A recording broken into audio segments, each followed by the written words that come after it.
Congratulations on the outstanding parade. ನಿರ್ಗಮನ ಪಥ ಸಂಚಲನಗೆ ಮುಖ್ಯ ಅತಿಥಿಗಳಾಗಿ ಬಂದಿರುವ ಸಾಮಾನ್ಯ ಶ್ರೀ ಡಾಕ್ಟರ್ ಪಾರ್ಶ್ವಮೂರ್ತಿ ಅವರೇ, ತಾತ್ಕಾಲಿಕ ಪೊಲೀಸ್ ಕೇಂದ್ರ ತರಬೇತಿ ಕೇಂದ್ರದ ಪ್ರಾಂಶುಪಾಲರಾದ ಬಿ.ಟಿ. ಚೌಹಾಣ್ ಅವರೇ, ದಾವಣಗೆರೆ ಜಿಲ್ಲೆ ಎಸ್.ಪಿ. ಅವರಾದ ಲಾಬೂರಾಮ್ ಅವರೇ, ಪ್ರಶಿಕ್ಷಣಾರ್ಥಿಗಳೇ, ಪೊಲೀಸ್ ಅಧಿಕಾರಿ ವರ್ಗದವರೇ ಮತ್ತು ಸಿಬ್ಬಂದಿಯವರೇ, ಪತ್ರಿಕಾ ವರದಿಗಾರರೇ ಮತ್ತು ಈ ಸಮಾರಂಭದ ಕೇಂದ್ರ ಬಿಂದು ಪ್ರಶಿಕ್ಷಣಾರ್ಥಿಗಳೇ, ಈಗ ಡಾಕ್ಟರ್ ಪಾರ್ಶ್ವಮೂರ್ತಿ ಅವರು ಬಹಳ ವಿಸ್ತಾರವಾಗಿ ನೀವು ಮುಂದೆ ಜೀವನ ಯಾವ ರೀತಿ ನೀವು ನಡೆಸಬೇಕೋ, ತಮ್ಮ ಪರ್ಸ್ನಲ್ ಜೀವನ ಮತ್ತು ತಮ್ಮ ವೃತ್ತಿ ಜೀವನ ಯಾವ ರೀತಿ ನಡೆಸಬೇಕೋ ಅದು ಬಗ್ಗೆ ಭಾಳ ವಿಸ್ತಾರವಾಗಿ ನಿಮಗೆ ಹೇಳಿಕೊಟ್ಟಿದ್ದಾರೆ. ಈಗ ನೀವು ಯಾವ ಹಂತಕ್ಕೆ ಬಂದಿದ್ದೀರಾ, ಆ ಈ ಹಂತಕ್ಕೆ ತರಲಿಕ್ಕೆ ಕಾರಣೀಭೂತ ಯಾರೋ ನಮ್ಮ ಚೌಹಾಣ್ ಇದ್ದಾರೆ ಮತ್ತು ಟ್ರೈನರ್ಸ್ ಇದ್ದಾರೆ. ಅದು ಸೂಪರ್ವಿಷನ್ ಲಾಬೂರಾಮ್ದು. ಒಂದು ಕಲ್ಲಿಂದ ಒಂದು ಸುಂದರ ವಿಗ್ರಹ ನಿಮ್ಮಿಂದ ಸೃಷ್ಟಿಸಿದ್ದಾರೆ. ಈ 9 ತಿಂಗಳಿಯಲ್ಲಿ ಇದೇ ಕೆಲಸ ಇಲ್ಲಿ ಆಗಿದೆ. ಈಗ ನಿಮಗೆ ಯಾವ ಹಂತದಲ್ಲಿ ಯಾವ ಶೇಪಲ್ಲಿ ಅವ್ರಿಗೆ ತಂದಿದ್ದಾರೆ ನೀವೆಲ್ರಿಗೆ, ಇದೇ ರೀತಿ ನೀವು ಇಡೀ ವೃತ್ತಿ ಜೀವನ 35 ಇಯರ್ಸ್ ಇದೇ ರೀತಿ ನೀವು ಇದ್ದರೆ ನಾವೆಲ್ರಿಗೆ ಭಾಳ ಸಂತೋಷ. ಈಗ ನಿಮ್ಮ ಡ್ರಿಲ್ದು ಕ್ವಾಲಿಟಿ ಇದೆ. ನನ್ನ ಇದು ಪ್ರಕಾರ ನಿಮ್ಮ ಕ್ಲಾಸ್ ರೂಮಲ್ಲಿ ಕೂಡ, ಲಾ ಅಲ್ಲಿ ಕೂಡ, IPC, CRPC, ಎವಿಡೆನ್ಸ್ ಆ್ಯಕ್ಟಲ್ಲಿ ಕೂಡ ನಿಮ್ಮದು ಇದೇ ಲೆವೆಲ್ ಇರ್ಬೋದು. ಈ ಲೆವೆಲ್ ಮೇಂಟೈನ್ ಮಾಡಲಿಕ್ಕೆ ನಿಮ್ಮ ಇಡೀ ಜೀವನ ಭಾಳ ಪ್ರಯತ್ನ ಪಡಬೇಕು, ಭಾಳ ಶ್ರಮ ಪಡಬೇಕು. ಇಲ್ಲಿಂದ ನೀವು ಹೋದರೆ ಇದು ಡ್ರಿಲ್ ಅದು ಬಿಟ್ಬಿಡ್ತೀರಾ, ಓದಲಿಕ್ಕೆ ಬಿಟ್ಬಿಡ್ತೀರಾ. ಕೊನೆಗೆ ಏನಾಗತ್ತೆ, 10 ವರ್ಷ ನಂತರ ನೀವು ಯಾವ ರೀತಿ ಇವತ್ತು ಸುಂದರ ನೀವು ಕಾಣ್ತಾ ಇದ್ದೀರಾ, 10 ವರ್ಷ ನಂತರ ನೀವು ಬೇರೆ ಟೈಪ್ ಕಾಣ್ತೀರಾ.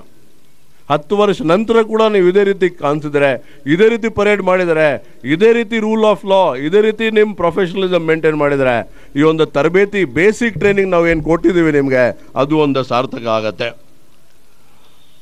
ಡಾಕ್ಟರ್ ಪಾರ್ಶ್ವಮೂರ್ತಿನವರು ಮಂಡ್ಯ ಬಗ್ಗೆ ಹೇಳಿದ್ದಾರೆ. ನಾನು ಮಂಡ್ಯಲ್ಲಿ ಸುಮಾರು 3 ವರ್ಷ SP ಆಗಿ ಕೆಲಸ ಮಾಡಿದ್ದೀನಿ. ಇಲ್ಲಿಂದ ಮಂಡ್ಯ ಹೋದರೆ ಮಂಡ್ಯ ಏನಿದೆ ನೀವೆಲ್ರಿಗೂ ಚೆನ್ನಾಗಿ ಗೊತ್ತಿದೆ. ನಿಮ್ಮ ರೈತರು ಚಟುವಟಿಕೆಗಳು ಇರಲಿ ಅಥವಾ ದಿನನಿತ್ಯದ ರಾಜಕೀಯ ಕೆಲಸ ಇರಲಿ, ನಿಮಗೆ ಒಂದು ಸೈಡ್ ಅಥವಾ ಇನ್ನೊಂದು ಸೈಟಲ್ಲಿ ನಿಮಗೆ ಅದು ಪ್ರಯತ್ನ ಪಡ್ತಾರೆ, ಒಂದು ಸೈಡ್ ಅಥವಾ ಎರಡನೇ ಸೈಡಲ್ಲಿ ಏನಾದರೂ ಹಾಕಲಿಕ್ಕೆ. ನೀವೊಂದು ಯಾವುದೇ ಸೈಡ್ ತಗೋಬಾರ್ದು. ಶಿಸ್ತು ನಮ್ಮ ಧರ್ಮ, ರೂಲ್ ಆಫ್ ಲಾ, ಕಾನೂನು ಅದು ನಮ್ಮ ಟೂಲ್. ಅದೇ ಟೂಲಿಂದ ನಾವು ಪ್ರತಿಯೊಂದು ಕೆಲಸ ಮಾಡ್ತೀವಿ. ಮಂಡ್ಯಲ್ಲಿ ನಿಮಗೆ ಸುಮಾರು ಪ್ರಲೋಭನೆ ಸಿಕ್ಕತ್ತೆ. ನಿಮಗೆ ಸುಮಾರು ಜನ ಪಾರ್ಟಿಗಳಲ್ಲಿ ಸೇರಿಸಲಿಕ್ಕೆ ಪ್ರಯತ್ನ ಮಾಡ್ತಾರೆ. ಮೇಲೆಯಿಂದ ಹಾಕಿ ಇರ್ತೀರಾ, ಒಳಗೆಯಿಂದ ಯಾವುದೇ ಪಾರ್ಟಿಗೆ ಸೇರಿಬಿಡ್ತೀರಾ. ನೀವು 95 ಜನ ಮಂಡ್ಯ ಹೋಗಿ ನೀವು ಏನು ಪ್ರೊಫೆಷ್ನಲ್ ಕೆಲಸ ಇಲ್ಲಿಂದ ಕಲ್ದಿದ್ದೀರಾ ಅದು ನೀವು ತೋರಿಸಿದರೆ ನಾವೆಲ್ಲರಿಗೆ ಭಾಳ ಖುಷಿ ಆಗುತ್ತೆ.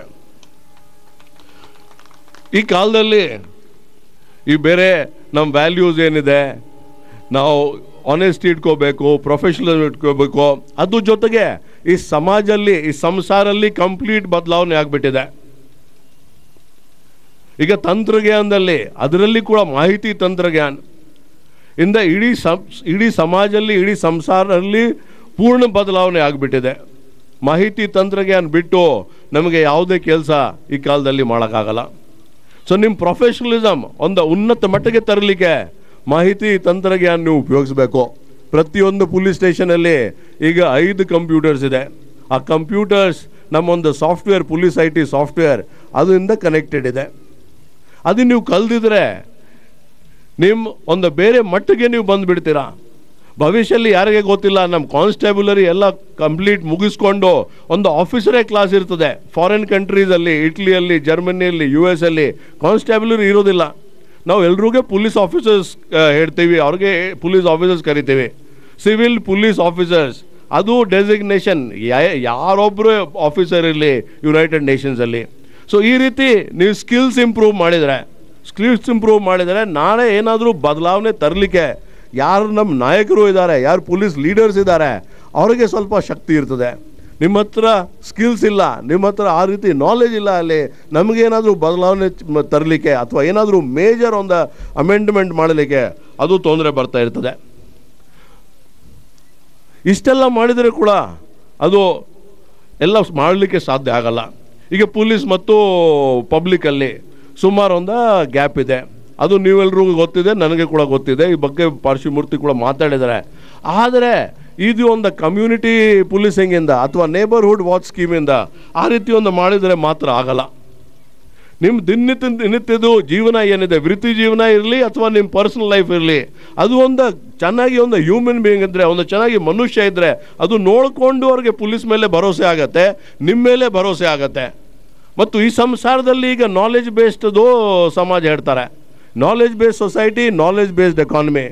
ಯಾರ ಹತ್ರ ಜ್ಞಾನ ಇದೆ ಅವರೇ ಲೀಡರ್ ಇದ್ದಾರೆ.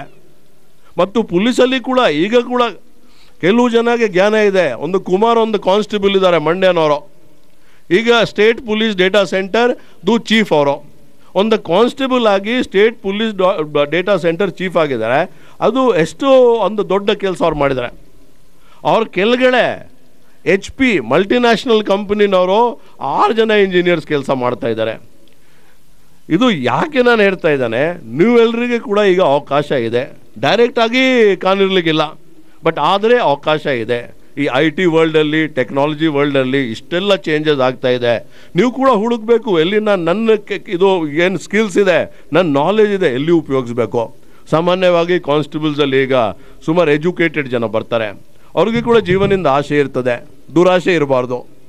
ಆ ಆಸೆ ನಾವು ಹೇಗೆ ಅಚೀವ್ ಮಾಡಬೇಕು ನಮ್ಮ ಜೀವನ ಅಲ್ಲಿ, ಅದು ನೀವೇ ಹುಡುಕಬೇಕು. ಯಾರಿಗೆ ನಿಮಗೆ ಹೇಳ್ಕೊಳಕ್ಕಾಗಲ್ಲ. ಜೀವನ ಅಲ್ಲಿ ದಾರಿ ಹುಡುಕ್ಲಿಕ್ಕೆ ನನ್ನ ಕೆಲಸ, ಬೇರೆ ಯಾರ್ದು ಕೆಲಸ ಇಲ್ಲ. ಯಾರೋ ನಿಮಗೆ ತೋರಿಸ್ಬೋದು, ಹೆಲ್ಪ್ ಮಾಡ್ಬೋದು, ಫ್ಯಾಸಿಲಿಟೇಟ್ ಮಾಡ್ಬೋದು, ಆದರೆ ಹುಡುಕ್ಲಿಕ್ಕೆ ನನ್ನ ಕೆಲಸ. ಮತ್ತು ಕಲೀಲಿಕ್ಕೆ ನೀವೇ ಕಲಿಬೇಕು. ಈ ಟ್ರೈನಿಂಗ್ ಕೊಟ್ಟಿಲ್ಲ, ಆ ಟ್ರೈನಿಂಗ್ ಕೊಟ್ಟಿಲ್ಲ, ಎಷ್ಟು ವರ್ಷ ನೀವು ಇದೇ ರೀತಿ ಕೇಳ್ತಾ ಇರ್ತೀರಾ. ಒಂದು 10 ವರ್ಷ, 11 ವರ್ಷ, ಒಂದು 15 ವರ್ಷದಲ್ಲಿ ಆಮೇಲೆ ಕಂಪ್ಲೀಟ್ ಇಂಟ್ರೆಸ್ಟ್ ಹೋಗಿಬಿಡ್ತದೆ. B2 ಕೆಲಸ ಮಾಡಿಲ್ಲ, ಯಾವುದೇ ಒಂದು ಕೆಲಸ ಮಾಡಲ್ಲ. ಸೊ ಇದು ನಿಮ್ಮ ನಾಲೆಜ್ ಅದು ಜಾಸ್ತಿ ಮಾಡಲಿಕ್ಕೆ, ಕಲೀಲಿಕ್ಕೆ ನಿಮ್ಮಲ್ಲಿ ಒಂದು ಇದು ಇರಬೇಕು. ನಾವು ಕಲಿಬೇಕು, ನಾವು ಮೇಲೆ ಬರಬೇಕು, ನಾವು ಒಂದು ನಾಲೆಜ್ ಬೇಸ್ ಸೊಸೈಟಿಯಲ್ಲಿ ನಾವು ಲೀಡರ್ ಆಗಬೇಕು. ಈಗ ಪೊಲೀಸ್ ಇಲಾಖೆಯಲ್ಲಿ ಪ್ರತಿಯೊಂದು ಹಂತದಲ್ಲಿ ಮುಂದೆ ಬರಲಿಕ್ಕೆ ಅವಕಾಶ ಇದೆ. ಅವಕಾಶ ಹುಡುಕ್ಲಿಕ್ಕೆ, ತಮಗೆ ಆ ಮಟ್ಟಿಗೆ ತರಲಿಕ್ಕೆ ಅದು ನಿಮ್ಮ ಜವಾಬ್ದಾರಿ. ರೀಡಿಂಗ್ ಮತ್ತು ಸ್ಕಿಲ್ಸ್ ಇಂಪ್ರೂವ್ಮೆಂಟ್ ಅದು ಬಿಟ್ಟು ನಿಮಗೆ ಮುಂದೆ ಬರಲಿಕ್ಕೆ ಅದು ಆಗಲ್ಲ. ಮಹಾದೇವ ಬೆಸ್ಟ್ ಪ್ರೊಫೆಷನರ್ಗೆ ನನ್ನ ಕಡೆಯಿಂದ ಕಾಂಗ್ರ್ಯಾಚುಲೇಷನ್ಸ್. ಆಮೇಲೆ ಈ ಪೊಲೀಸ್ ಇದು ನಮ್ಮ ಸೊಸೈಟಿ ಇದೆ, ಆ ಸೊಸೈಟಿದು ಪ್ರತಿಬಿಂಬ, ಅದು ಸೊಸೈಟಿದು ನಾವು ರಿಫ್ಲೆಕ್ಷನ್.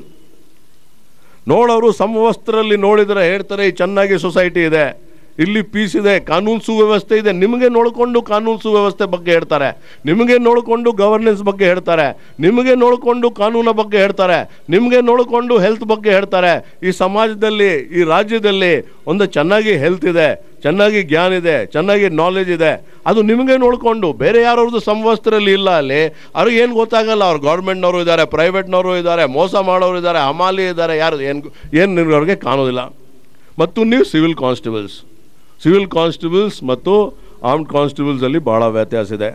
ಸಿವಿಲ್ ಕಾನ್ಸ್ಟೇಬಲ್ಸ್ ಈಗ ಬ್ಯಾಂಗ್ಳೂರ್ ಪೆರಿಫೆರಿಯಲ್ಲಿ ಅವ್ರು ಯಾವ ರೀತಿ ಸಿವಿಲ್ ಡಿಸ್ಪ್ಯೂಟ್ಸ್ ಇದೆ, ಯಾವ ರೀತಿ ಒಂದು ದೊಡ್ಡ ಗಲಾಟೆ ಇದೆಯಾ, ಮಂಡ್ಯಲ್ಲಿ ಕೂಡ ಸುಮಾರಿದೆ.